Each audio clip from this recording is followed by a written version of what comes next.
ஓம் ஸ்ரீ கணேஷாய நமः. ஸ்ரீமன்னாராயணீயம். ஓம் ஸ்ரீ கிருஷ்ணாய பரபிரம்மணே நமः.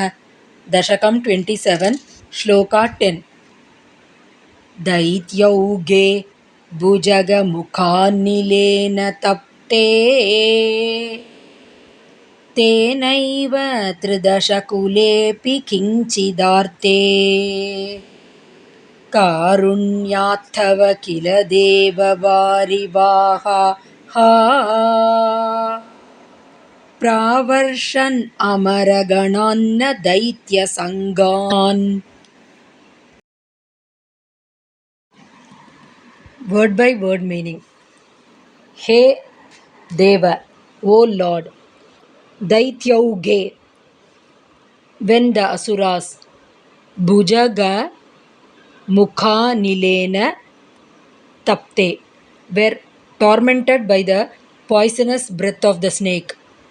Tena Eva, and by the same breath. Tridasha Gane Api, the Devas also. Kinchit Arte, were troubled a little. Tava Karunyat Kila, by thy compassion. Indeed. Vari Vahaha, clouds. Amara Ganan Pravarshan, rained on the Devas. Daitya Sanghan Na, not on the Asuras. Full meaning.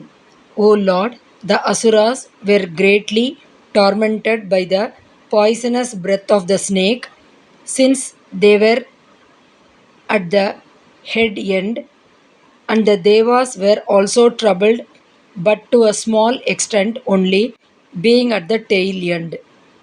Thou didst then out of thy compassion make the clouds rain on the Devas to cool them, but not on the Asuras who had set their face against thee. Om Tat Sat.